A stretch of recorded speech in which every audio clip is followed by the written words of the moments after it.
اعوذ باللہ من الشیطان الرجیم، بسم اللہ الرحمن الرحیم۔ مضمون اردو جماعت پنجم۔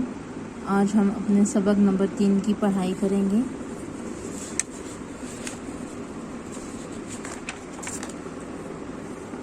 سبق نمبر 3 ہے ٹرک کس نے نکالا۔ سبق نمبر 3 ہے ٹرک کس نے نکالا۔ اس کے اہم الفاظ ہیں چپک، پھنسنا، تجویز، معذرت، ہجوم۔ اس کی پڑھائی شروع کرتے ہیں۔ ایک گاؤں میں ایک پل کے اوپر سے ریل کی پٹری گزرتی تھی۔ اس پل کے نیچے سے روزانہ کاریں، موٹریں اور بسیں بھی گزرتی تھیں۔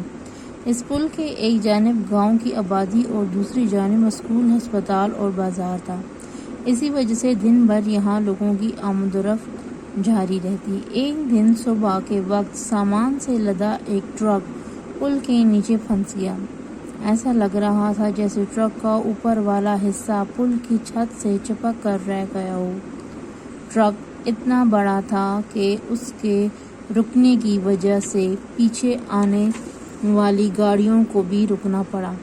تھوڑی ہی دیر میں بہت سی گاڑیاں جمع ہو گئیں۔ گاڑیوں والے ہارن بجا رہے تھے، جس کی وجہ سے پورے علاقے میں ہنگامہ سا برپا ہو گیا۔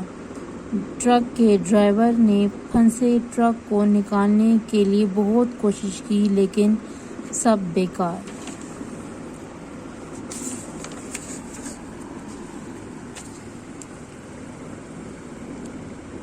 آنے جانے کا راستہ بند ہو گیا۔ لوگ بے چین ہو کر اپنی گاڑیوں سے باہر نکل آئے۔ کوئی ٹرک ڈرائیور کو برا بھلا کہنے لگا، جس نے اتنا اونچا ٹرک پل کے نیچے لا پھنسایا، اور کوئی متعلقہ ذمہ داران کو بلانے کی باتیں کرنے لگا تاکہ اس مسئلے کا حل نکالا جا سکے۔ ٹریفک کے اس ازدحام میں ایک اسکول بس بھی پھنسی ہوئی تھی۔ بچوں کو اسکول سے دیر ہو رہی تھی، لیکن مسئلہ اب بھی جوں کا توں تھا۔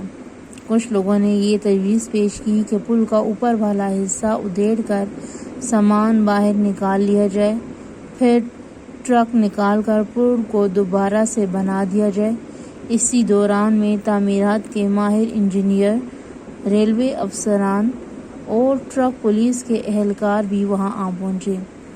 ریلوے کے افسروں نے اپنی طرف سے یہ تجویز پیش کی کہ ٹرک کا اوپر والا حصہ توڑا جائے اور ٹرک کو باہر نکالا جائے۔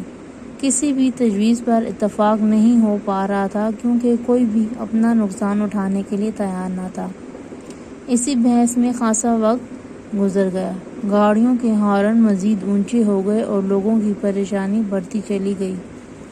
لوگ کبھی پل کو دیکھتے اور کبھی ٹرک ڈرائیور کو، جس کی وجہ سے یہ مصیبت آئی تھی، لیکن اس مسئلے کا کوئی حل کسی کی سمجھ میں نہیں آ رہا تھا۔ اسکول بس میں ایک ذہین بچہ بہت دیر سے بس کی کھڑکی سے سارا معاملہ دیکھ رہا تھا۔ اچانک بچے کے دماغ میں ایک خیال کوندا مطلب اس کو ایک خیال آیا۔ وہ جلدی سے بس سے اترا اور ہجوم میں راستہ بتاتا ہوا ان افسران تک پہنچا جو مسئلے کے حل کے لیے سوچ بچار کر رہے تھے۔ پہنچتے ہی بلند آواز سے کہا، السلام علیکم انکل، مجھے اس مسئلے سے نکلنے کا ایک طریقہ معلوم ہے۔ اس آواز پر سب نے مڑ کر اس ننھے منھے سے طالب علم کی طرف دیکھا، جو گلے میں بستہ لٹکائے ہجوم کے بیچ کھڑا تھا۔ پہلے تو کوئی ایک چھوٹے سے بچے کی بات سننے کے لیے تیار ہی نہ تھا، لیکن سب بحث سے اتنا تھک چکے تھے کہ کسی نے منع کرنا بھی مناسب نہ سمجھا، اور بے دلی سے بچے کی بات یوں سننے لگے جیسے اس سے کسی عقل مندانہ بات کی توقع نہ کر رہے ہوں۔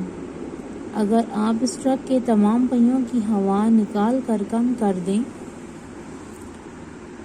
تو ٹرک نیچے ہو جائے گا، پھر اسے نکالنا آسان ہو جائے گا۔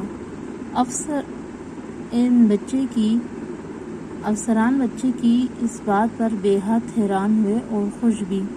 ننھے طالب علم کی یہ تجویز انہیں بہت پسند آئی۔ انہوں نے حکم دیا کہ ٹرک کے پہیوں سے ہوا کم کر دیں۔